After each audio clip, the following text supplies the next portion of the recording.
특별히 이 누룩은 성경적으로 보면 굉장히 좀 안 좋은 의미로 쓰입니다. 예를 들면 사도 바울이 고린도전서에서 이런 표현을 썼습니다. 너희 적은 누룩이 온 덩어리를 부풀게 하느니라 라고 해서 이 적은 누룩, 악의라든지 사악함 이런 것들은 다 버려라. 누룩 없는 그런 빵으로 주님을 섬기자 이렇게 말씀을 하셨습니다. 또 예수님께서는 바리새인들의 외식을 보면서 바리새인들의 누룩을 조심하라 이렇게 말씀하셨습니다. 그러니까 결과적으로 누룩은 밀가루를 완전히 부풀게 하는 그런 성질이 있잖아요. 그래서 그거를 죄로 일반적으로 상징을 하고 있고, 또 어찌 보면 죄의 성, 다시 말하면 나쁜 영향력, 우리 속에는 죄의 성이 있잖아요. 죄의 성품이 있습니다. 남들을 비판하는 성품이라든지 욕하는 성품이라든지 사랑하는 것보다는 좀 그런 게 있잖아요. 그런 게 바로 누룩과 같은 겁니다. 그래서 이 누룩은 하나님께서 기뻐하지 않으십니다. 그런데 왜 오순절에는 누룩을 넣어 구운 빵을 가져오라 이렇게 말씀하셨을까? 그것이 오늘 우리가 상고의 초점이 되겠습니다. 유교병이 허락되는 제물, 그건 어떤 제물일까? 여러분 알지만 율법에 보면 5가지 제사가 있죠? 5가지 제물이 있습니다. 하나는 여러분 아는 대로 제일 처음에 뭐가 나옵니까? 번제, 그죠? 번제, 그 다음에 소제, 그리고 화목제, 속죄제, 속번제 이렇게 5가지 제사가 있어요. 그런데 이 5가지 제사 중에서 유교병이 허락되는 제사가 딱 하나 있습니다. 뭘까요? 화목제. 그렇습니다. 화목제. 다른 거에서는 유교병이 허락되지는 않아요. 왜 화목제에서는 유교병이 허락될까? 우리 레위기서 7장 13절을 한번 잠깐 가보겠습니다. 레위기서 7장 13절에 보면 이런 말씀이 있습니다. 그 납작한 빵들 외에도 그는 누룩 있는 빵을 자기의 화평 헌물들의 감사 희생물과 함께 자기의 헌물로 드릴 것이니라. 그렇게 되어 있어요. 여기 보면 화평 헌물들의 감사 희생물이라는 표현을 쓰고 있습니다. 화목제물은 여기 화평 헌물이라고 번역되어 있는데, 원래 개역 한글에는 이제 화목제물 이렇게 되어 있죠. 그래서 화평 헌물들에게는 감사 희생물이라는 게 있다. 이거죠. 감사하는 마음으로 하나님께 드리는 거에 지금 누룩이 들어있는 유교병이 허락됐다. 유일하게. 이게 어떤 의미가 있을까 생각을 해봅니다. 유교병은 평상시 사람들이 먹는 빵입니다. 하나님 앞에 제사 드릴 때는 유교병, 누룩 다 빼고 무교병, 그러면 밀가루에다가 기름 조금, 소금 조금 넣어가지고 만든 빵, 그거 아주 담백하게 이렇게 해서 제사 제물로 드립니다. 그런데 유교병은 평상시 사람들이 먹는 빵이란 말이죠. 발효가 되어 있습니다. 부드럽습니다. 먹기 좋아요. 무교병은 죄로부터의 분리를 상징합니다. 그죠? 누룩을 다 없앴으니까. 그렇다면 유교병은 뭐를 상징할까? 죄와 연합을 상징할 것인가? 아니죠. 비록 죄인이지만 함께 연합하고 화목함을 상징한다 이렇게 볼 수 있어요. 우리는 죄인이잖아요. 우리가 지금 완벽합니까? 예수 믿으니까 완벽합니까? 아니죠. 우리의 영은 구원을 받았지만 우리의 혼, 우리의 육 여전히 죄 가운데 있습니다. 맞죠? 나는 내 혼은 아주 완벽한데? 혹시 여러분 이렇게 주장하실 분이 있을지 모르겠어요. 아닙니다. 우리 지성과 감성의 의지를 한번 생각해 보십시오. 뭐가 완벽합니까? 지성이 완벽합니까? 다 알아요? 모르잖아요. 감성이 완벽합니까? 여러분 사랑으로 충만합니까? 아니죠. 의지로 완벽합니까? 여러분 무조건 다 믿습니까? 100%다 믿어요? 그러면 완벽하지. 그러지 못한다는 얘기죠. 육체 아프죠? 아픕니다. 조금 뭐 하면 나쁩니다. 완벽하지 않습니다. 그런 완벽하지 않은 그런 사람들, 그거를 상징하는 것이 유교병이겠구나. 유교병은 번제단에 올릴 수는 없습니다. 그렇지만 이 화평으로 드려진 유교병은 제사장들이 먹을 수 있습니다. 만약에 제사장들이 먹을 수 없다면 제사장들은 참 힘든 삶을 살아야 돼. 맨날 무교병만 먹을 거 아니야, 그죠? 부드러운 빵 한 번도 맛을 못 봐.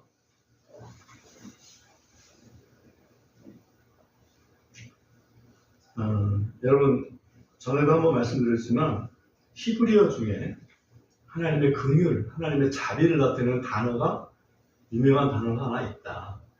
저쪽에 남현동 쪽에 있는 교회, 조그마한 교회 보니까 거기에 이름이 있어요. 그 이름을 붙여서 간판을 걸어놨어. 기억나십니까? 헤세드라는. 다시 한번 여러분 말씀드립니다. 헤세드. 한번 따라서 해볼까요? 헤세드. 네, 이게 이제 하나님의 긍휼이라는 건데, 하나님의 긍휼하심을 보여주는 그런 대목이 이 오순절에 우리가 허락된 유교병이 아닌가, 그런 생각을 합니다. 그런데 이 오순절에 유교병을 두 덩어리를 준비하라 이렇게 되어 있어요. 두 덩어리도 우리 본문으로 다시 한번 돌아가 보겠습니다. 레위기 23장에 들어가서 17절에 보면 한 덩어리에 들어가는 밀가루 양이 얼마나 되는지 보세요. 너희가 너희들의 처소들에서 10분의 2 에바로 만든, 그렇죠? 10분의 2 에바. 10분의 2 에바면은 리터로 보면 4.4리터입니다. 4.4리터. 꽤 많죠. 그거를 누룩을 넣어가지고 빵을 구웠으니 얼마나 크겠어요, 그 빵이. 그런데 누룩을 넣지 않고 4.4리터의 밀가루로 만든 무교병, 그게 매 안식일마다 성전에 거기에 진설병이라고 해서 떡상 위에다가 12덩이를 올려놓습니다. 그래서 한 덩어리가 한 지파를 상징해. 그렇다면 오순절에 유교병 두 덩어리를 가져와라, 그런 말씀하셨는데, 그렇다면 이 두 덩어리는 과연 무엇을 상징할까? 생각해 볼 필요가 있겠죠? 적어도 한 덩어리 그 양이 보니까 한 지파를 상징한다고. 그러면 두 덩어리는 최소한 두 지파 또는 두 무리, 그걸 생각할 수 있겠죠?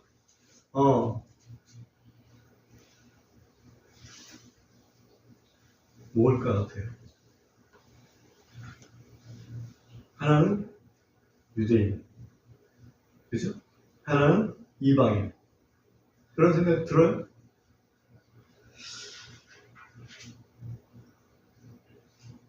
요한복음에 보면 예수님께서 이런 말씀하십니다.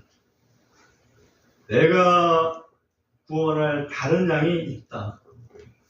지금 이스라엘 유대인들을 위해서 예수님께서 나는 왔다 이렇게 말씀하셨지만, 내가 구원할 다른 양 무리가 있다 그랬죠?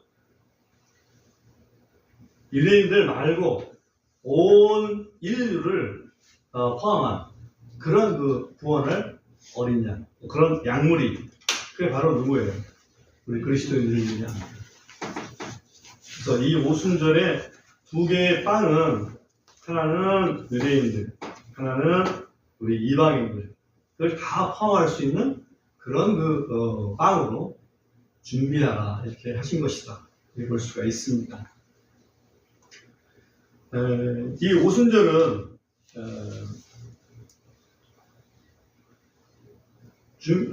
오순절에 그 있었던 그 일을 율법적으로 본다면 제일 기록적인 일이 어떤 일인지 여러분 기억하시죠? 어떤 일입니까? 오순절날 이스라엘 백성이 어떤 경험을 했습니까? 시내 산에 도착해서 율법을 받은 날, 그날이 오순절날이었습니다. 맞습니다. 율법을 받은 날. 그런데 우리 그리스도인들에게는 뭘 받았어요? 오순절날 성령을 받았죠.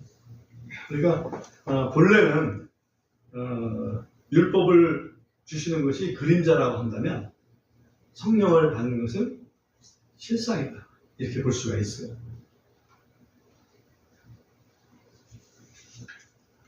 오순절날은 시기적으로 보면 언제쯤 되냐면 보리추수 또는 밀추수가 끝나는 그 시점이 오순절입니다. 그래서 보리추수를 우리나라에서도 맥추라는 말을 씁니다. 맥추. 그래서 맥추절이라는 말이 있죠. 맥추절. 잠깐 출애굽기 3장을 출애굽기 3장인데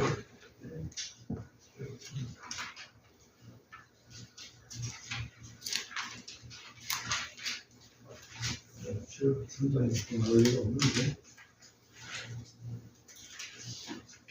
죄송합니다. 출애굽기 23장. 출애굽기 23장에 보면 16절에 가보면 이런 표현이 있습니다. 그리고 네가 밭에 뿌린 것, 곧 네가 수고하여 얻은 첫 열매들의 수확절을 지키라. 그래 돼 있죠? 첫 열매들의 수확절을 지키라. 이렇게 되어 있는데, 이걸 개역 한글을 보면 맥추절을 지키라. 그래 돼 있어요. 그러니까 첫 열매의 수확절이라는 것은 봄 수확을 얘기합니다. 그래서 맥추절, 곧 오순절을 여기서 이야기를 하고 있습니다. 우리 킹제임스 영어 성경에서는 첫 열매들의 수확절 이렇게 이제 표현이 되어 있는 거죠.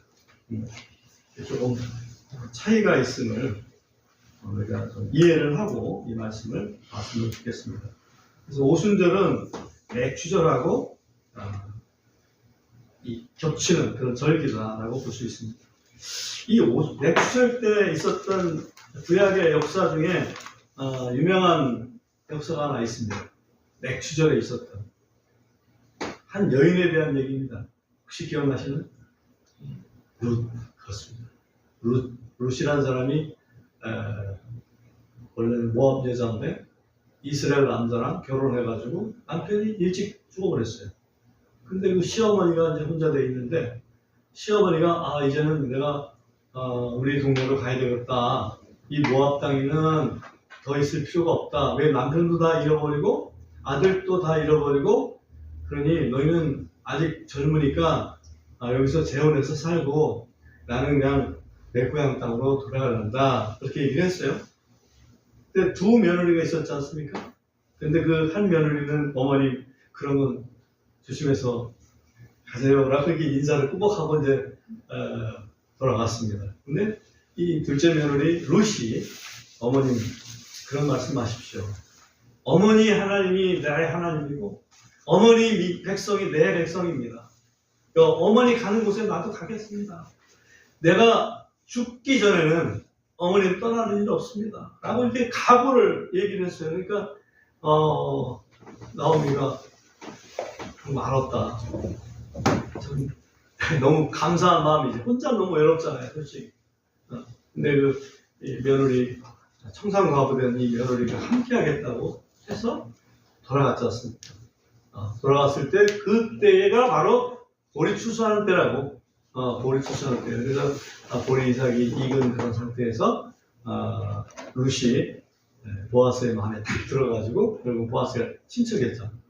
그래서 거기서 룻이 이제 새로운 가정을 꾸리는 그런 그 역사가 바로 이 맥추절 때입니다.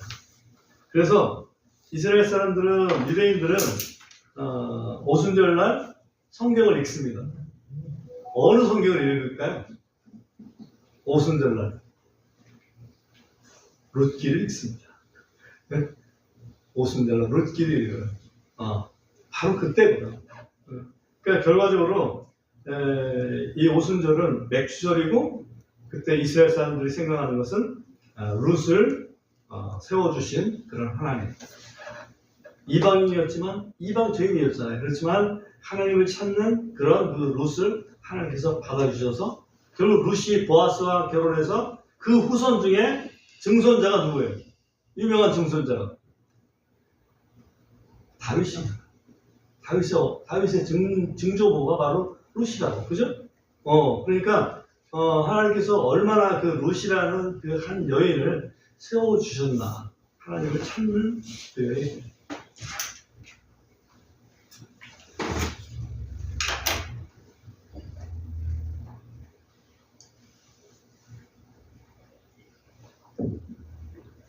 열매 보면 우리 성경적으로 열매 그러면 딱 생각나는 게 하나 있습니다. 어떤 열매냐면 부활의 열매라.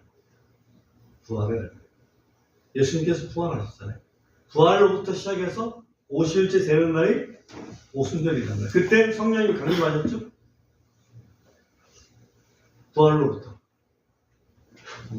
이스라엘 백성이 출애굽한 것이 죽음에서부터 부활한 거나 마찬가지고요. 이스라엘 백성으로 볼 때는. 아니면 이집트에 계속 있었으면 노예로 계속 살다가 없어졌을 거예요. 근데 거기서부터 출애굽해서 50일째 되는 날 하나님의 특별 백성이라는 그런 의미로 그들에게 시내에서 율법을 내려주셨습니다. 근데 율법은 너희는 죄인이야 라고 얘기하는 것밖에 없단 말이죠. 조금. 너희는 죄인이야. 죄를 알게 해주는 것밖에 없습니다. 그러니까 내가 율법으로 뭔가 내가 해봐야지 이렇게 하면 의롭게 될까? 우리 이방인들이 예수님 믿었어요. 복음을 듣고 예수님 믿었어. 그때 유대인들이 와가지고 당신네들 진짜 구원받으려면 그거 믿음 가지고 안 돼. 우리처럼 할례 받아야 돼. 얘기했단 말이에요. 할례 받으면 의롭게 될 수 있을까요? 아닙니다. 율법은 우리가 죄인이라는 것을 보여주는 그런 거울입니다. 근데 성령님은 우리가 죄인이라는 걸 보여주는 거울인가요? 우리가 예수 믿으면 예수님 우리 속에 영접할 때 성령님으로 들어오시는데 그 성령님은 우리가 죄를 이길 수 있는 능력으로 오신다. 율법은 너희는 죄인이야 이런 거고, 그죠? 성령님은 너희는 죄를 이길 수 있어. 다르죠?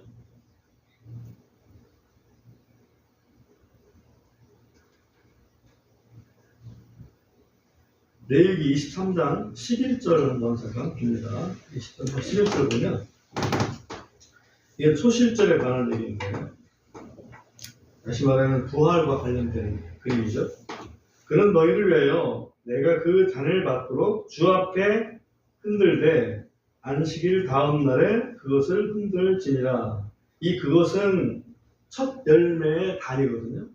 첫 열매를 갖다가 바치면 그거를 안식일 다음날 주 앞에서 흔들어라 이렇게 말씀하셨어요.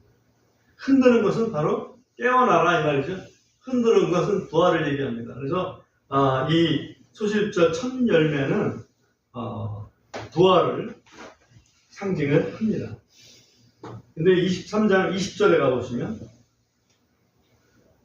20절에 보면 또 제사장은 그 첫 열매들의 빵, 이게 이 빵이 무교병입니까? 유교병입니까?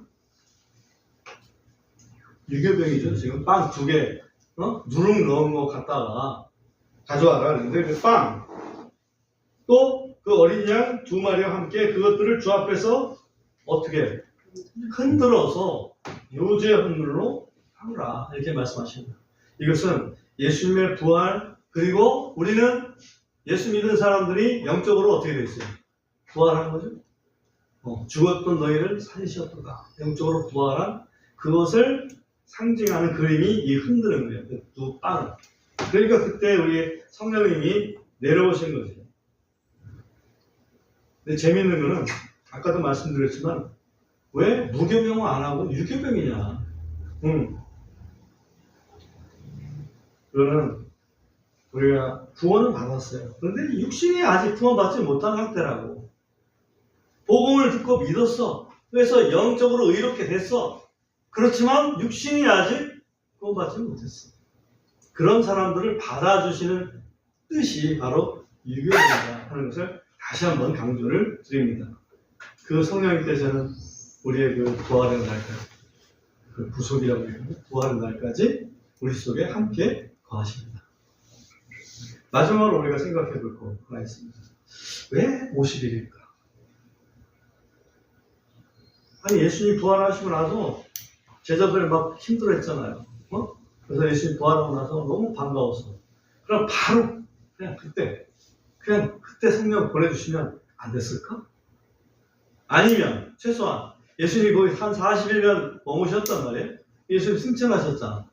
승천하시고 기다려라 그랬는데 기다리기 힘들잖아. 기다리기가 심심하니까 어찌 보면 베드로가 야 우리 12명 제자 중에서 한 명 가룟 유다가 배신했잖아. 그러니까 이 가룟 유다 빼고 대체할 사람 한 사람 필요해. 그래서 한 사람 추천했죠? 사도로? 이름 뭡니까? 맡겨야죠? 그래서 그런 일을 안 해도 되게끔 바로 성령님을 내려 보내주셨으면 어땠을까? 근데 왜 꼭 50일을 채웠을까?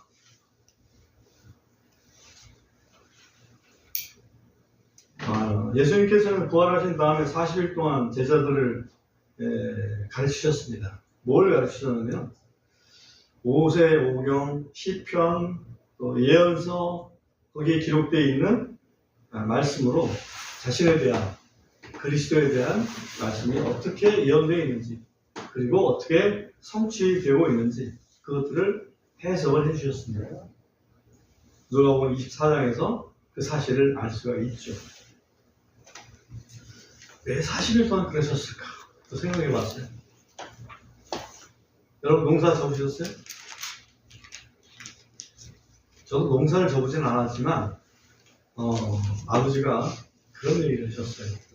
배 이삭이 피면 우리 아버지가 농부이셨어요. 배 이삭이 피면 배 이삭이 뭐예요? 무슨 이삭이에요? 쌀. 벼 이삭. 그렇지. 벼 이삭을 배 이삭이라거든. 배 이삭이 피면 며칠간 햇빛을 바다에 입는다. 며칠간. 혹시 여러분 아세요? 40일이지. 정확히 아시네. 40일간 햇빛이 비쳐야 익는다. 아니, 성경 얘기 아니에요, 지금. 그냥 농사 얘기라고. 40일간 첫 열매가 나온 다음에 그것이 40일 지나면 익어요. 그러니까 예수님께서 부활의 첫 열매잖아. 그리고 그 부활의 첫 열매의 제자들을, 그 제자들한테 40일간 가르치셨어요. 그리고 승천하셨다고. 이제 익었어. 익었기 때문에 언제든지 성령이 내려오시면 돼. 그런데 왜 50일일까?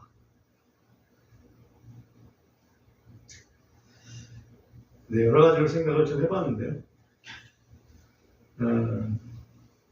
성경에서 구원의 계획하고 관련되어 있는 50이라는 숫자는 희년밖에 없더라고요. 뭐밖에 없다고?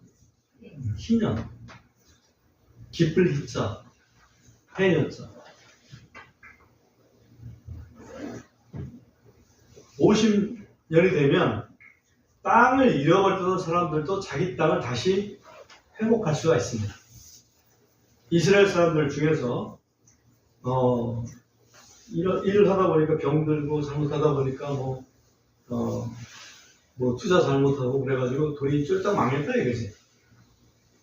그래서 다른 분한테 내 땅을 좀 줄 테니 나한테 좀 빚을 갚을 수 있도록 돈을 좀 주시오. 그래? 알았어. 그러면 그 땅은 내 땅이요. 그래서 그 땅을 딱 샀어요. 돈을 주고 샀어. 근데 희년이 되면 50년, 매 50년마다 원위치. 컴퓨터에 보면 리셋 기능이 있어요. 리셋한 것처럼 완전히 이것은 너희 땅이야. 다시 원래 판 사람의 소유로 돌아가야 된다. 이게 얼마나 좋아. 그 사람은. 50이라는 숫자가 우리의 잃어버렸던 것들을 완전히 회복시켜 주시는 그러한 의미에서 50일을 꼭 채웠던 게 아닌가. 그렇게 볼 수가 있습니다. 희년은 50년인데 50일은 숫자는 같은데 왜 연수를 갖다가 일수로 계산해가지고 얘기를 하시오!